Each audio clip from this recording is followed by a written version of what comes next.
नमस्कार, स्वागत है आप सभी का आपके अपने यूट्यूब चैनल पॉलीटेक्निक कॉलेज 91 पर।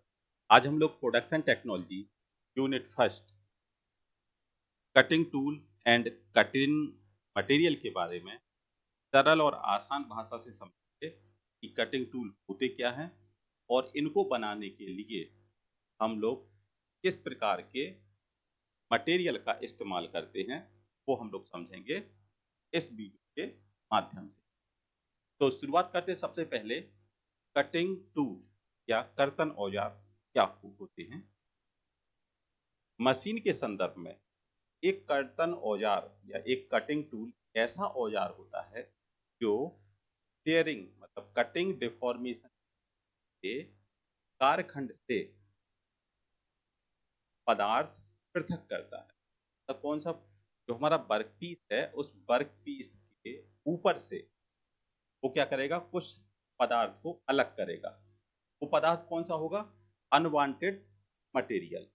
तो ऐसा पदार्थ जिसकी हमें जरूरत नहीं, उस पदार्थ को कटिंग टूल के द्वारा अलग करने की प्रक्रिया को पूर्ण करता है कटिंग औजार। कटिंग औजार कई प्रकार के होते हैं, जैसा कि एक आता है आपका सिंगल पॉइंट कटिंग और दूसरा आता है multi point cutting tool. Single point cutting tool का इस्तेमाल mostly death machine, shaping machine, planning machine इत्यादि में किया जाता है। ठीक है, मतलब इसकी जो कटिंग करने का जो पॉइंट है वो एक ही रहता है, इस कारण इसको कह दिया सिंगल पॉइंट कटिंग टूल।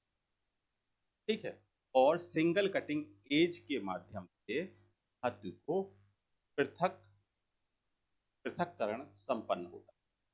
अब बात करते हैं बहु बिंदु औजारों को, इसे कहते हैं मल्टी पॉइंट कटिंग टूल। इसमें क्या होगा, वे कटिंग टूल जिनके काटने की धारें अनेक होती, एक से अधिक होती है, हम लोग मल्टी पॉइंट कटिंग टूल कहते हैं। इस वर्ग के अंतर्गत आते हैं मिलिंग मशीन में इस्तेमाल होने ड्रिलिंग मशीन में इस्तेमाल होने वाला ड्रिलिंग टूल, रोचिंग मशीन में इस्तेमाल होने वाला रोचिंग टूल और ग्राइंडिंग मशीन का ग्राइंडिंग टूल। यदि गति के आधार पर कर्तन औजार की बात करें तो गति के आधार पर कर्तन औजार हमारे तीन प्रकार के होते हैं। एक होते हैं रैखिक गति औजार, जिन्हें कहते हैं लीनियर मोशन टूल। द्वितीय होते हैं घूर्णन गति औजार, जिन्हें कहते हैं रोटरी मोशन टूल। और तीसरे आते हैं रेखीय गति और घूर्णन गति। यह दोनों प्रकार की गति का इस्तेमाल करते हैं। तो पहले बात करते हैं रेखिक गति औजार क्या होते हैं। रेखिक गति औजार का इस्तेमाल हम लोग फरादन मशीन, टर्निंग मशीन, वो आपका ब्रोचिंग मशीन, स्लॉटिंग मशीन इत्यादि में हम लोग रैखिक गति औजार का इस्तेमाल करते हैं। रोटरी मोशन टूल, इसका इस्तेमाल मिलिंग मशीन, हबिंग मशीन इत्यादि में। तथा कुछ ऐसे टूल हैं जिनमें दोनों प्रकार की गति हो रही है, रेखीय गति हो रही है और घूर्णन गति हो रही है। इसमें आता है आपका ड्रिलिंग मशीन का टूल, जो कि कटिंग भी करता है और आगे की तरफ बढ़ता है। बोरिंग टूल, ये सभी हमारे रैखिक और घूर्णन गति करते हैं। अब बात करते हैं विभिन्न किस्म एकल औजार एवं उनका उपयोग। ठीक है, औजार द्वारा किया जाने वाला कार्य किया, मतलब कटिंग औजार है उसके द्वारा जो काम किया जाता है उसके आधार पर आता है। इस आधार पर एकल बिंदु एकल कर्तन बिंदु औजारों के प्रकार उनके द्वारा की जाने वाली प्रदर्शित करता है। अतः प्रत्येक क्रिया के लिए अलग अलग औजार प्रयुक्त। बताओ, यदि हमें जैसी ऑपरेशन करना हो उसके लिए उसी प्रकार का इस्तेमाल। जैसे कि straight turning tool, facing tool, parting tool, grooving tool, forming tool, threading tool तथा बोरिंग टूल। ये क्या है? Special purpose tool. मतलब उनको निर्माण जो किया जाता है वो स्पेशल पर्पस के लिए किया जाता है कि अगर हमें ये काम करना है तो यही टूल इस काम को कंप्लीट करेगा। ये हमारा स्पेशल पर्पस टूल कहलाते हैं। जैसे कि यहाँ देख रहे होंगे, एक आता है पृथक करते हैं किंतु उनकी शुद्ध आपकी सरफेस प्राप्त। एक आते हैं आपके rough tool using in rough turning. यदि हमें टर्निंग ऑपरेशन करना है और उसमें से हमें हटाना है, सबसे पहले हम लोग रफ टूल का इस्तेमाल। रफ टूल क्या करेगा? धातु को हटाएगा परंतु फिनिशिंग नहीं हो। फिनिशिंग करने के लिए फिनिशिंग टूल का इस्तेमाल। जैसा कि आप यहाँ देख रहे होंगे, एक ये वर्क पीस, जब इसको रफ टूल ने काटा तो ये जो सरफेस है जिगजैग फॉर्म में है, जिगजैग के फॉर्म। परंतु जब सरफेस टूल का इस्तेमाल क्या किया इसको ठीक है। तो कटिंग के लिए टूल अलग होते हैं, और यदि हमें फिनिशिंग करनी होती तो फिनिशिंग के लिए टूल अलग होते हैं। सेकेंड आता है parting off tool. Parting off tool जैसे कि नाम से ही आपको पता चल रहा होगा, ये क्या करता? पार्ट में कर देता, पार्टीशन कर देता, विभक्त कर देता। पृथक्करण औजार आवश्यक अधिकांशतः स्टॉक में से संपूर्ण उत्पाद, कहते हैं फिनिश प्रोडक्ट को काटकर अलग करने के लिए जाती है। मतलब हमारा कोई प्रोडक्ट कंप्लीट हो गया है, अब हमें उसे काट कर अलग करना है, तो फिर हम लोग क्या करेंगे? Parting off tool. जैसा कि आप देख रहे होंगे यहाँ पर, कोई वर्क पीस था हमारा, ये कंप्लीट हो गया, ये पार्टिंग टूल अलग कर। दूसरे आते हैं ग्रूविंग टूल। इन टूल का इस्तेमाल ग्रुप को बनाने में करते हैं। और ये special purpose tool. Special purpose tool का मतलब हो जाता है कि विशेष कार्य के लिए विशेष प्रकार के टूल का इस्तेमाल।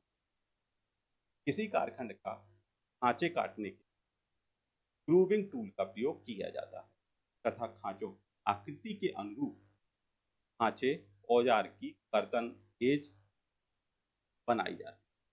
यदि हमें चौरस या फ्लैट सरफेस चाहिए, या गोल सरफेस चाहिए, या बेवल सरफेस चाहिए, तो हम लोग बेवल टूल का इस्तेमाल करेंगे, राउंड टूल का इस्तेमाल करेंगे, फिर ग्रुप टूल का इस्तेमाल करते हैं।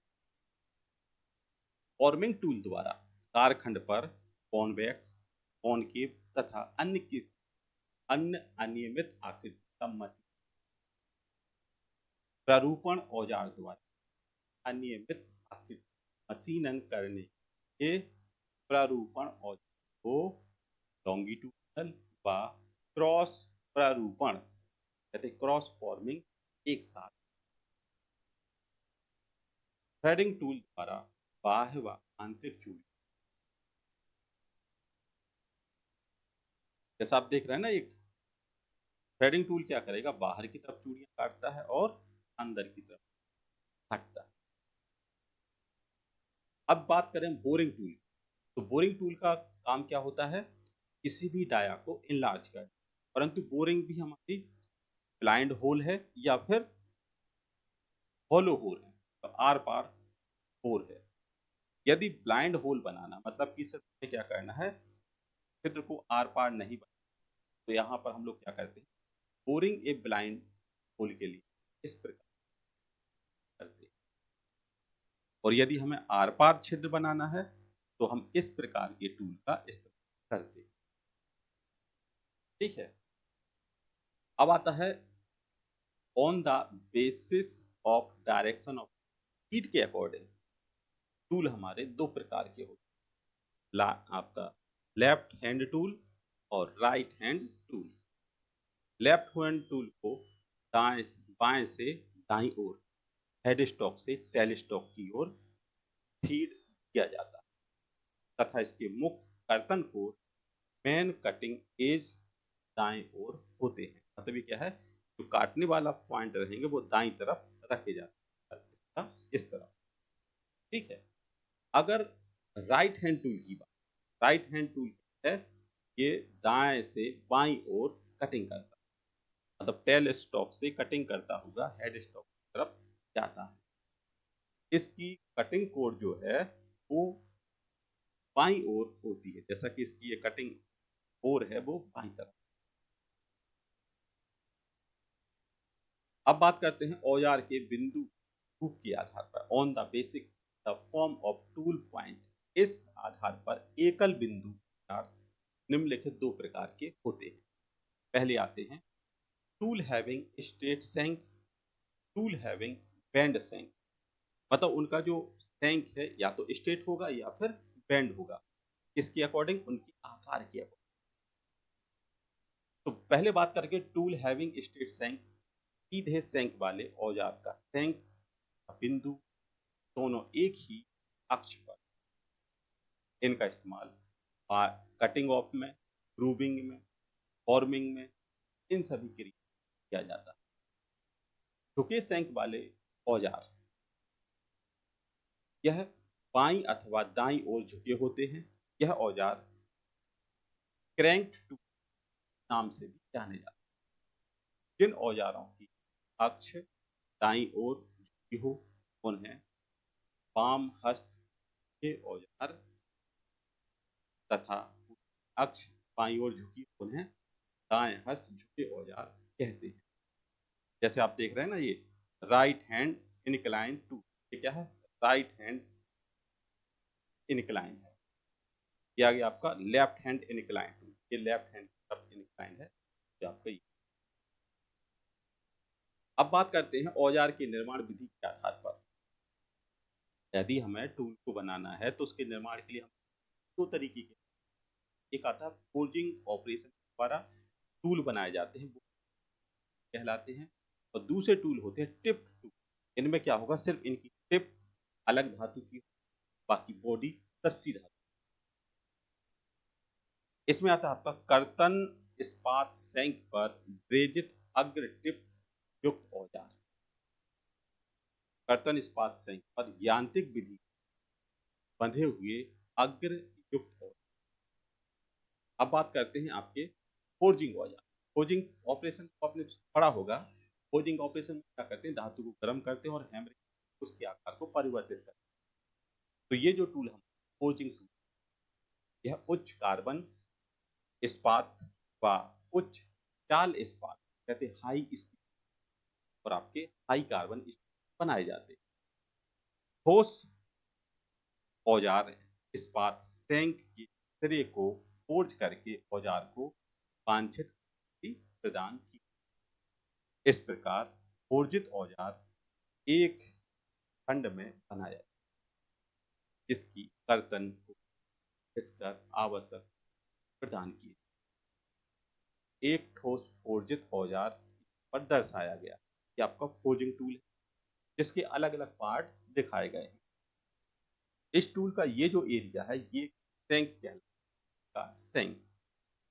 ये भाग जो है ये कहलाता है फेस, और यहां से यहां तक का जो एरिया है वो टूल पॉइंट। इसके बाद इन कोरों की बात करें, ये जो कोर है, ये वाली कोर, ये आपकी मुख्य कटाई कोर कहलाती है। ये जो सरफेस है ये मेन फ्लैंक कहलाता है, और ये कोर है इसे कहते हैं एडिशनल फ्लैंक। और ये जो टिप है, जो नुकीला जो पॉइंट है, ये हमारा नासिका या नोच कहलाता है। ये हमारा फोर्जिंग टूल है। फोर्जिंग टूल क्या है, ये एक ही धातु का बना होता है। ठीक है, और इसकी जो बॉडी है, शैंक है, टिप है, ये सब क्या है, एक ही धातु बने होंगे। लेकिन जो दूसरे प्रकार के टूल आते हैं, इनमें क्या होगा, इनमें अलग से जो कटिंग एरिया है वो धातु का होगा, ये बॉडी दूसरी धातु की, जिसको वेल्डिंग के द्वारा जोड़ दिया जाता है या जोड़ दिया, उसको समझेंगे तो। ये कहलाते हैं टिप्ड टूल। मतलब इनकी जो टिप है अलग धातु की बनी होती है, यह औजार 2 खंडों में बने होते हैं। इसका एक खंड टैंक कहलाता है, जो कि सस्ते पदार्थ का बना होता है, कार्बन इस्पात, तथा दूसरा खंड टिप महंगे पदार्थ की बनी होती है, high speed cementite carbide ceramic का बना होता है। एक अग्र युक्त दर्शाया गया है जिसके कार्बन इस्पात औजार के टैंक पर सीमेंटेड कार्बाइड की अग्र टिप तांबे द्वारा रेजन करके लगाई जाती है। सामान्यतया उच्च चाल इस्पात की अग्र सैंक पर वेल्डिंग द्वारा लगाया जाता है। मतलब यहाँ पे क्या है, वेल्डिंग करके इसकी टिप को इसमें जोड़ दिया जाएगा। ठीक है।